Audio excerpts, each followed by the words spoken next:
मैं नियरली 3 बजे नहाने जा रहा हूँ और रात में 3 बजे नहाने के बाद मैंने एक छोटी सी नैप मारी और अब उसके बाद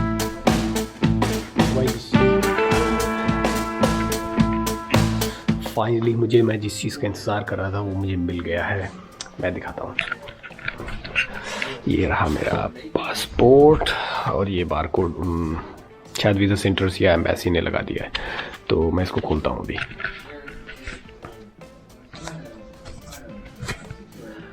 लगाना तो उनको फर्स्ट पेज पे चाहिए था, लेकिन उन लोगों ने पता है क्या, एम्बेसी ने जो है वो इस वीज़े को मतलब बीच में स्टिक कर दिया है। तो फाइनली ये रहा मेरा रशियन वीज़ा। और यस, मैंने पूरे 30 दिनों का लिया है, क्योंकि ये एक्चुअल लिमिट है कि एम्बेसी जो है 30 ही दिनों का इशू करती है। तो भाई कुछ ऐसा दिखता है ये स्टिकर वीज़ा। ई वीज़ा का मैं इंतज़ार कर रहा था, लेकिन वो आया ही नहीं, तो मैं क्या करूं। वैसे इस साल उसको लॉन्च होना था, मतलब जनवरी में, लेकिन वो फाइनली हुआ नहीं क्योंकि कोरोना केसेस बढ़ने लगे थे। और मतलब इस साल मैंने काफ़ी प्लान किया, लेकिन फिर भी अभी जनवरी में तो फिर से मुझे लगता है कि कोरोना केसेस बढ़ने लगे हैं। स्पेशली वो एक नई स्ट्रेन आई है ओमिक्रॉन की। तो मैं काफ़ी दिनों से गायब था, वैसे लगभग 6 दिनों से मैं दिल्ली में था। मुझे 7th डे में आ गया था, लेकिन एक बात है कि मतलब मेरा ये पहली बार, मैंने पहली अटेम्प्ट में ये वीज़ा लिया, तो कुछ एक्सपीरियंसेस हैं जो मैं शेयर करूँगा। आई थिंक मुझे लगता है कि बहुत सारे जो ट्रैवलर्स हैं उन्होंने ये सब चीज़ें नहीं बताई हैं, लेकिन ये बात पता होनी चाहिए कि अब ये मेरा फ़र्स्ट हैंड एक्सपीरियंस था। नेक्स्ट टाइम जब मैं अप्लाई करूँगा, पहली बार जब मैंने अप्लाई किया था तो इसको मैंने रशियन वीज़ा सेंटर से लिया था। मुझे लगता है कि रशियन वीज़ा सेंटर एक्चुअली जो वेबसाइट आती है ना, वो वो एम्बेसी की नहीं है, वो जो है वो रशियन वीज़ा सेंटर की वेबसाइट है। लेकिन जब अपॉइंटमेंट मैं लेने जा रहा था तो उसमें बहुत सारे मतलब लिस्ट थी कि आप अपॉइंटमेंट कहाँ पर लेने चाहते, तो उसमें बेसिकली एम्बेसी का भी नाम था। और मुझसे मतलब ऐसा नहीं, जब आप कोई चीज़ ट्राई करते हैं तभी आपको समझ में आता है कि हाँ भाई यार ये मिस्टेक हो गई है और नेक्स्ट टाइम ये मिस्टेक नहीं करनी है। तो भाई पहली बार हमने रशियन वीज़ा सेंटर से ये लिया है। ये थोड़ा सा कॉस्टली पड़ा है, अभी मैं बताऊंगा कि ये कॉस्टली क्यों पड़ा है। तब तक मैं बीच में कॉफ़ी वॉफ़ी बना लूँ, क्योंकि एक तो मुझे रात में ही वीडियो बनाने का शौक़ चढ़ता है, जोश चढ़ता है। तो वो नेस्कैफे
Fine.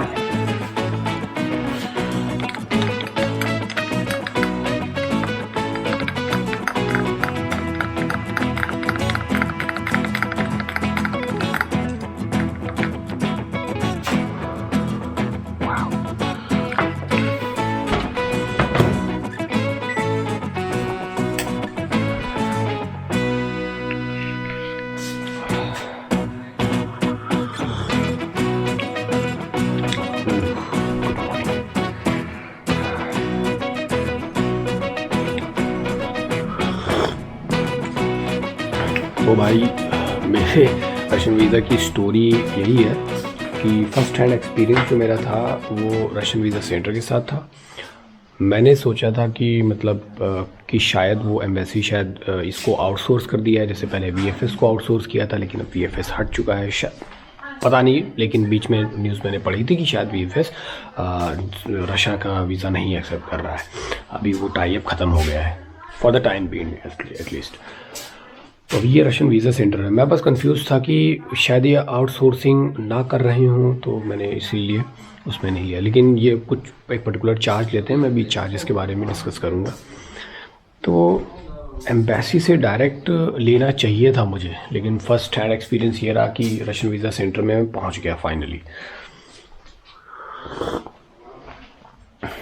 लेना तो चाहिए था एम्बेसी से, लेकिन मैं न्यू दिल्ली जाने के बाद भी मैंने रशियन वीज़ा सेंटर में ही ट्राई किया पहले बार। अगर कोई पहली बार ट्राई कर रहा है तो वो एम्बेसी से ही ले ले। एक्चुअली रशियन वीज़ा सेंटर में मैंने कुछ उसमें मतलब उनकी कुछ नोटिसेस थे वो पढ़े थे कि अभी अगर एजेंट आपके बिहाफ पर या कोई अदर पर्सन आपके बिहाफ पर अप्लाई कर रहा है तो वो रशियन वीज़ा सेंटर से ले। और इंडिविजुअल जो लोग हैं जिनको अपने तरफ से खुद ही चाहिए, उनको चाहिए कि वो एम्बेसी से लें इंडिविजुअल बेसिस पे। तो क्योंकि मेरा चक्कर तो इंडिविजुअल बेसिस का था, तो मुझे चाहिए था कि मैं वहाँ से लेता, लेकिन मैंने वहाँ से नहीं लिया। मुझसे एक छोटी सी मिस्टेक हो गई। अब ये पहली बार सबसे होती रहती है मिस्टेक्स, क्योंकि उसका एक पर्टिकुलर चार्ज है जो सर्विस चार्ज है, जो रशियन वीज़ा सेंटर्स हम लोगों से लेते हैं। वहाँ पर आप कैश भी पे कर सकते हैं और कार्ड से भी पेमेंट होता है। मैंने कार्ड से किया था। लगभग मैं भी चार्जेस दिखाऊँ, मैं दिखाता हूँ अभी चार्जेस क्या है।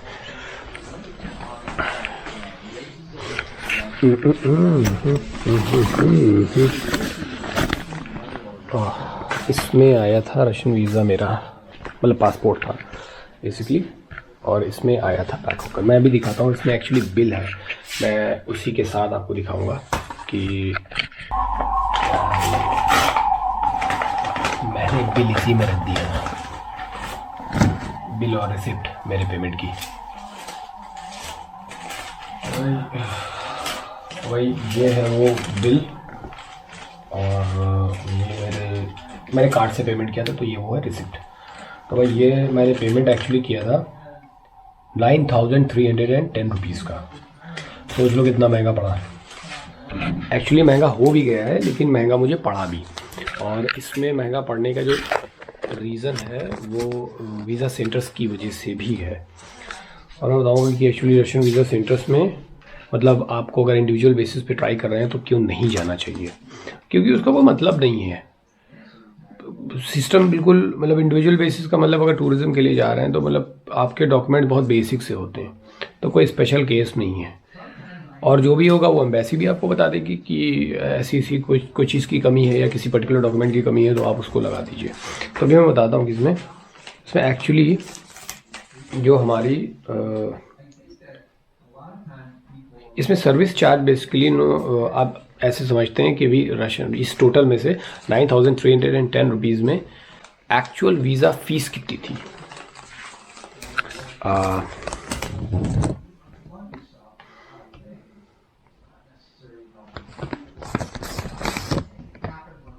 तो भाई ये एम्बेसी पहले एक्चुअली इस एम्बेसी ने रशियन एम्बेसी का वीज़ा लगभग 1300 रुपये का था, मतलब उसकी फ़ीस इतनी थी। लेकिन अभी वो फ़ीस बढ़ा के इन लोगों ने मतलब एम्बेसी ने कर दी है लगभग 6160, जो इसमें क्लियरली लिखी हुई है कि टूरिस्ट सिंगल एंट्री जो वीज़ा है उसकी वीज़ा फ़ीस है 6160 रुपीज़। बाकी भाई हाँ, बाकी इसमें दिया हुआ है कि सर्विस फ़ी जो कि ये लोग वीज़ा सेंटर्स जो हैं वो चार्ज करते हैं, वो है लगभग 1864। और फिर ये लोग उस पर जीएसटी वेस्टी लगा लोगों के वो खूब बढ़ जाता है। अभी चक्कर क्या है कि क्योंकि मैं हूँ स्टूडेंट, मैं ये वीडियो इसलिए बना रहा हूँ क्योंकि ये कॉशनरी वीडियो होने वाली है कि जो एक्चुअली जो स्टूडेंट्स हैं और वो जैसे कभी टूर करना चाहते हैं रशिया का और वो अप्लाई कर रहे हैं, तो उनको कैसे अपना एप्लीकेशन फॉर्म भरना चाहिए। उसमें एक ऑप्शन था कि मतलब डू यू वर्क और डू यू स्टडी, तो उसमें मैंने नो कर दिया था। कि मैं एक्चुअली काम नहीं करता हूँ, लेकिन उसका पेंच ये था, मेरे साथ उसमें ये खेल हुआ। क्या किया, मैं मतलब वीज़ा सेंटर में गया, तो वीज़ा सेंटर में उन्होंने कहा कि आपके इस फॉर्म में एक चीज़ की कमी है, आपने लिखा है डू यू वर्क और स्टडी में नो कर दिया था। तो उन्होंने कहा कि अगर अगर अगर आप में क्योंकि अब टेक्निकली अगर देखा जाए तो मैं अगर अपनी कोई सर्विसेज के लिए एग्ज़ाम जो दिए जाते हैं गवर्नमेंट सर्विसेज के लिए, उसके लिए प्रिपेयर कर रहा हूँ, तो टेक्निकली मैं स्टडी नहीं कर रहा हूँ। मैं साबित नहीं कर सकता इस चीज़ को, क्योंकि कोई यूनिवर्सिटी का या कोई इंस्टीट्यूशन का मेरे पास आईडी कार्ड अब नहीं है। मैं ग्रेजुएशन कर चुका हूँ, तो मैं पुराने साल का होगा, तो अभी मैं कहीं भी स्टडी नहीं कर रहा हूँ, मैं प्रूफ नहीं कर सकता। अच्छा, मैं वर्क भी नहीं कर रहा हूँ, तो वो भी नहीं प्रूफ कर सकता। इसी में ये खेल हो जाता है। तो उन्होंने मुझसे कहा कि आप में ये कमी है, आपको लिखना पड़ेगा कि आपने कितनी पढ़ाई की है। तो उन्होंने कहा कि आप दोबारा इसमें अपॉइंटमेंट ले लीजिए और इसको आप नेक्स्ट टाइम जो है आइए इसको करेक्ट करके। तो लेकिन उसके साथ साथ उन्होंने एक और ऑप्शन बताया कि अगर मैं मतलब मेरे बिहाफ पर अगर वो वीज़ा सेंटर जो है रशिया का न्यू दिल्ली में, अगर वो जहाँ मैं गया था, जहाँ अगर वो इस चीज़ का करेक्शन करेगा तो उसका एक चार्ज पर्टिकुलर लेगा। वो चार्ज है लगभग 800 रुपये, जो ऐसा उन्होंने मुझे बताया। तभी ये बिल बहुत ज़्यादा बढ़ के आया। एक और भी चीज़ है कि भाई उनको पता है कि उसमें मैंने दिया हुआ है कि मेरा परमानेंट एड्रेस क्या है, तो उनको दिख रहा है कि ये बंदा दूर से आया है। तो भाई दूर से आया है तो ज़रूर दिल्ली में कहीं रुका होगा। तो अभी अगर अपॉइंटमेंट मैं नेक्स्ट लूँगा तो उसमें भी टाइम लग जाएगा, तो आना जाना, टाइम लगाना, फिर दोबारा एप्लीकेशन को फिल करना, करेक्ट करना, और उसके बाद फिर से अपॉइंटमेंट लेकर आना। तो इल्ताम झाम कौन करे, काफ़ी दिन भी लग जाएंगे और मेहनत भी होगी, थोड़ी सी मेहनत होगी लेकिन होगी पर्टिकुलरली। तो उन्होंने क्या किया, मतलब कि उन्होंने कहा मतलब दिया कि एक हमारी ये भी सर्विस है कि आप हम 800 रुपीज़ का चार्ज लेकर हम आपके बिहाफ पर इसको अभी ही करेक्ट कर देंगे और अभी ये सब सबमिट हो जाएगा। तो मैंने सोचा, मतलब मैंने कैलकुलेट किया कि वापस जाना और फिर 1 या 2 दिन लगाना, क्या पता मुझे नेक्स्ट डे या सेम डे का अपॉइंटमेंट मिले या ना मिले। तो मैंने कहा ठीक है, आप इसको करेक्ट कर दीजिए। उन्होंने मेरी ग्रेजुएशन का कॉलेज लिखा, उसमें पास आउट लिख दिया। मुझे समझ में नहीं आ रहा वेदर इट इज़ रिक्वायर्ड और नॉट। हो सकता हो मेरा ऐसा आइडिया है कि शायद इसकी आवश्यकता नहीं थी, लेकिन फिर भी ये अननेसेसरली मुझको ये बात एक रिक्वायरमेंट के तौर पर बताई गई, और एक तरीका है ना पैसे बनाने का, तो ये वो हो सकता है।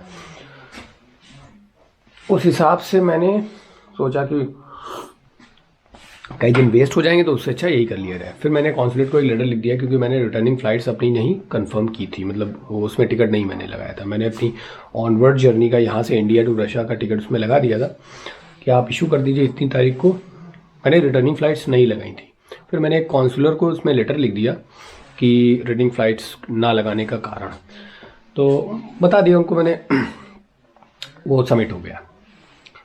अब लगभग मतलब ये तो एक्स्ट्रा चार्जेस की तो हो गई बात।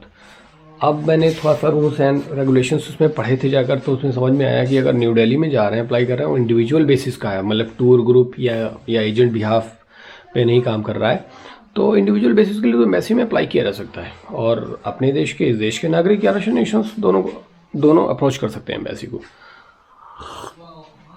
तो नेक्स्ट टाइम तो मैं भैया एम्बेसी से ही लूँगा, क्योंकि जो एक्स्ट्रा चार्जेस हैं ये सब जो हैं, ये सब उसमें नहीं लगाने पड़ेंगे, और जो सही बात है वो बताएंगे भी।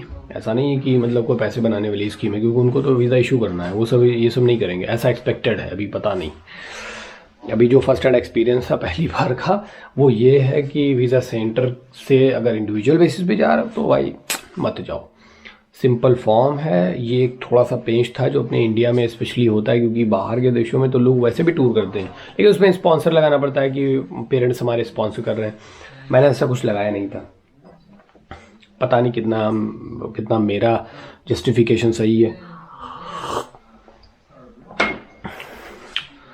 तो ये मतलब मैं 6 दिनों से दिल्ली में था, तो वापस आ गया। लेकिन वीज़ा मतलब मैंने 21 को सबमिट कर दिया था, 21 दिसंबर को मैंने सारे डॉक्यूमेंट्स, और मुझे 24 को उन्होंने कहा कि आप करेक्ट कर सकते हैं आकर। मतलब देखा जाए तो मोटा मोटा 3 दिन में वो वीज़ा लग गया, तो टाइम ज़्यादा नहीं लगता है। अभी कोई आ रहा है तो एम्बेसी से डायरेक्ट कुछ जल्दी ले लेगा, क्योंकि ये क्या है ना, बीच के मीडिएटर नहीं करते, कुछ नहीं है, आपको कोई बहुत स्पेशली कोई गाइड भी नहीं करेंगे।